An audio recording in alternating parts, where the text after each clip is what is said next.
দুটো জায়গায় হাইকোর্টের নির্দেশ মতো বেআইনি নির্মাণ ভাঙা হচ্ছে। একদিকে হোটেল নির্মাণ ভাঙা হলো, আর একদিকে বাড়ি ভাঙা হলো, বিরাট বাড়ি। দেখুন, হাইকোর্টের নির্দেশ, কোথাও বেআইনি ভাবে তৈরি বাড়ি ভাঙছে পুরসভা, কোথাও হোটেল।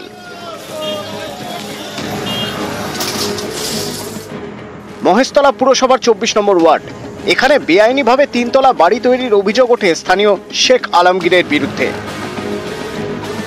অভিযোগ, বাড়িটি তৈরি করা হয়েছিল বৈধ প্ল্যান ছাড়া। অন্যের জমি দখল করে বাড়িটি তৈরি হয় বলেও অভিযোগ। এ নিয়ে মামলা হয় কলকাতা হাইকোর্টে। বাড়িটি ভেঙে ফেলার নির্দেশ দেয় আদালত। আদালতের নির্দেশ মতো বাড়ি ভাঙার কাজ শুরু করেছে মহেশতলা পুরসভা।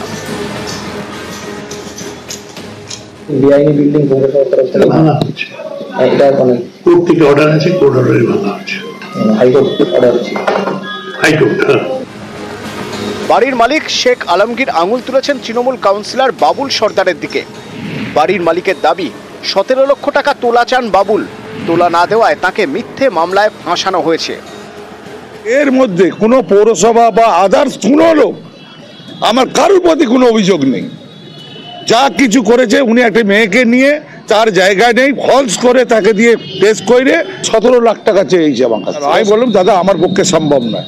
সম্ভব নয়, বাড়ি চলে যান, আমার কাজ আমি করে দেবো, আমি ভেঙে তবে ছাড়বো। একতলা না, 2 তলা না, 3 তলা বিল্ডিং করেছে, যার কোনো বিল্ডিং প্ল্যান পৌরসভার নেই। 3 তলা বাড়ি করতে যে ছাড় দরকার সেটাও নেই। এখানে ভাঙার অধিকার ক্ষমতা আমার নেই। উনি যারা প্রুফ দিক, উনি যদি প্রুফ দিতে পারে যা শাস্তি দেওয়া মাথা বেতন মামলা।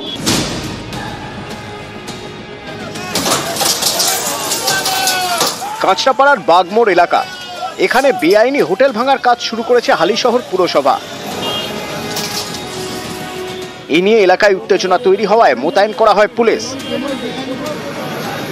অভিযোগ, পুরসভার নিয়ম না মেনেই তৈরি করা হয় এই হোটেল।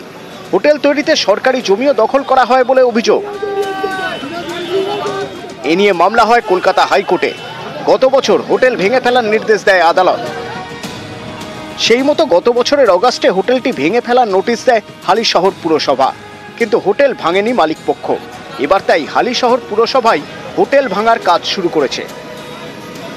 মহামান্য আদালতের রায় রয়েছে, সেটাই অর্ডারটাকে ফলো করলো হালিশহর পৌরসভা। ইলিগাল কনস্ট্রাকশন মানে দুটো প্লট বাবা আর ছেলে নামে, দুটোকে জয়েন্ট করা হয়েছে, সেটা বলছে ওরা ইলিগাল। আমরা হাইকোর্টে রিটে গেছি, রিট পিটিশন ফাইল করেছি, সেটা pending. Public litigation, interest litigation একটা কেস হয়, সেই কেসের অর্ডার একটা হয়েছে উইদিন 4 উইকস মিউনিসিপ্যালিটিকে চার্জ দিয়ে উইদিন 4 উইকস তোমরা করো। সেটাকে না মেনে আজকে হঠাৎ ভাঙতে চলে এসছে। নিউজ 18 বাংলা। আজ নেতাজির জন্মজয়ন্তী। এই নেতাজির জন্মজয়ন্তীতে শ্রদ্ধা জানাতে গিয়ে লোকসভার বিরোধী দলনেতা রাহুল গান্ধী তার এক স্যান্ডেল পোস্টে মৃত্যুদিন উল্লেখ করলেন, জানিয়ে জোর বিতর্ক।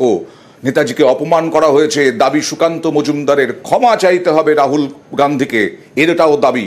আর মুখ্যমন্ত্রী আজকে কালচিনির সুভাষিনী মাঠে গিয়ে বললেন, নেতাজির জন্মদিন আমরা জানি, মৃত্যুদিন জানি না। নেতাজি সুভাষচন্দ্র বসু, ওনার জন্মদিন আমরা জানি, কিন্তু আমরা মৃত্যুদিন জানি না। 23শে জানুয়ারি নেতাজি সুভাষচন্দ্র বসুর জন্মদিন। তাঁর অন্তর্ধান রহস্যের আজও সমাধান হয়নি। কিন্তু বৃহস্পতিবার নেতাজির জন্মদিনে শ্রদ্ধা জানাতে গিয়ে সুভাষচন্দ্র বসুর মৃত্যুদিনের উল্লেখ করেছেন লোকসভার বিরোধী দলনেতা রাহুল গান্ধী। জানিয়ে তৈরি হয়েছে বিতর্ক। বিরোধী দল নেতা মাননীয় রাহুল গান্ধী যেভাবে নেতাজির মৃত্যুদিন ঘোষণা করে দিলেন ওনার পোস্টে, অত্যন্ত এটা বেদনাদায়ক এবং দুঃখজনক। কারণ যে কমিশনগুলো গঠিত হয়েছিল নেতাজির মৃত্যু রহস্য নিয়ে, তারা এক একটি মত দিয়ে গেছে। লাস্ট যে কমিশন মত দিয়েছেন তাতে ওই দিন নেতাজির মৃত্যুদিন নয় বলে মত দেয়া আছে। তারপরেও মহান দেশের বিরোধী দলনেতার মতো পদে বসে থাকার পর রাহুল গান্ধী যে কাজ করেছে, রাহুল গান্ধী যে অন্যায় করেছে, তার জন্য নেতাজি প্রেমীদের কাছ থেকে, নেতাজির কাছ থেকে এবং ভারত রাষ্ট্রের কাছ থেকে তার ক্ষমা চাওয়া উচিত, কারণ এটা নেতাজির অপমান। এর আগেও নেতাজির মৃত্যুদিন উল্লেখ করে সোশ্যাল মিডিয়ায় পোস্ট করেছে কংগ্রেস। জন্মদিনের শ্রদ্ধা জানাতে গিয়ে মৃত্যুদিনের উল্লেখ করেছে তারা। এবার নেতাজির মৃত্যুদিন উল্লেখ করলেন রাহুল গান্ধী। আমাদের একটা দুর্ভাগ্যের ব্যাপার, নেতাজি নিয়ে কোনো আলোচনা করতে গেলে উনি কবে মারা গেছেন, কিভাবে মারা গেছেন সেটা নিয়ে আলোচনা করি, অথচ তার যে জাতি গঠনে দেশের সম্বন্ধে যা চিন্তা, ভারতবর্ষের সঙ্গে আন্তর্জাতিকতার বাদের যে চিন্তা, এশিয়া ফেডারেশনের যে চিন্তা, সেগুলো নিয়ে আলোচনা করি না। আমার মনে হয় সেদিকেই আলোচনা করা উচিত। 1897 সালের 23 জানুয়ারি ওড়িশার কটকে সুভাষচন্দ্র বসুর জন্ম। বৃহস্পতিবার আলিপুরদুয়ারের কালচিনিতে নেতাজির 128তম জন্মজয়ন্তী পালন করেন মুখ্যমন্ত্রী মমতা বন্দ্যোপাধ্যায়। আমরা নেতাজি সুভাষচন্দ্র বোস, যিনি আমাদের শিক্ষা দিয়েছিলেন, দীক্ষা দিয়েছিলেন রাজনৈতিক, যিনি আমাদের দেশনায়ক, যিনি আমাদের চিন্তানায়ক, ওনার জন্মদিন আমরা জানি, কিন্তু আমরা মৃত্যুদিন জানি না।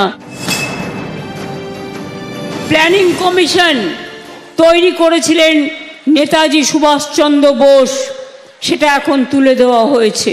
জয় হিন্দ স্লোগান, এই স্লোগানটি কার লেখা? নেতাজি সুভাষচন্দ্র বোস। আমরা জয় হিন্দ বাহিনী গড়ে তুলেছি। আলিপুর মিউজিয়ামে যে কুঠুরিতে তিনি থাকতেন সেটা রেস্টোর করে আমরা খুলে দিয়েছি জনগণের জন্য। নেতাজির অন্তর্ধানের রহস্য নিয়ে রাজ্যের কাছে 64টা ফাইল ছিল, সেই 64টা ফাইল আমরা কিন্তু পাবলিকের দেখার জন্য দিয়েছি। নেতাজি সুভাষচন্দ্র বসু জাতীয় নেতা। আজ পর্যন্ত সরকার, government of India national holiday declare করেনি। আমাদের স্টেট হলিডে আছে এবং থাকবে। पूरा देश श्रद्धापूर्वक उन्हें याद कर रहा है। मैं नेताजी सुभाष बाबू को श्रद्धापूर्वक नमन करता हूं। इस वर्ष के पराक्रम दिवस का भव्य उत्सव नेताजी की जन्मभूमि पर हो रहा है। নিউজ 18 বাংলা। চা বলয়ে নজর মুখ্যমন্ত্রী মমতা বন্দ্যোপাধ্যায়ের। চা বলয়ে যেভাবে চা বাগানের বিভিন্ন উন্নয়ন হয়েছে চা বাগান এলাকার, সেই উন্নয়ন নিয়ে কেন্দ্রকে তোপ দেগেছেন মুখ্যমন্ত্রী মমতা বন্দ্যোপাধ্যায়। এছাড়াও তিনি বলেছেন যে চা বাগানের শ্রমিকদের পাট্টা দেওয়া হয়েছে, জমির পাট্টা দেওয়া হয়েছে, এরপরে তাদের বাড়িঘর তৈরির জন্য সাহায্য করা হবে।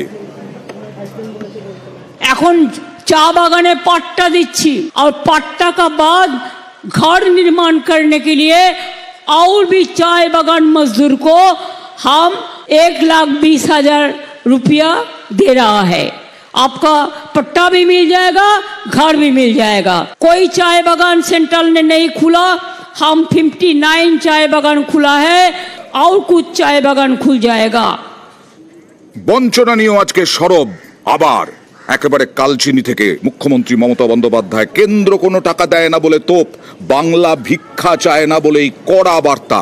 রাজ্য চা বলয়ের সব সমস্যার সমাধান করছে বলেই দাবি মুখ্যমন্ত্রী মমতা বন্দ্যোপাধ্যায়ের। सेंट्रल गवर्नमेंट हमको नहीं दे रहा है, लेकिन हम भीख नहीं मांगते हैं। মনে রাখবেন, ইজ্জতের সাথে লড়াই করি, সম্মানের সাথে লড়াই করি, তাই বাংলার বাড়ি আপনারা পাবেন, চিন্তা করবেন না। 100 दिन का काम उठा दिया, सेंट्रल गवर्नमेंट पैसा नहीं दे रहा है। हम कर्मश्री कर रहे हैं, होम स्टे बना रहे हैं, और फॉरेस्ट के लिए आपको जो दिक्कत था हम मीटिंग करके उसको निपटा दिया है, वो भी आपका फैसला हो जाएगा।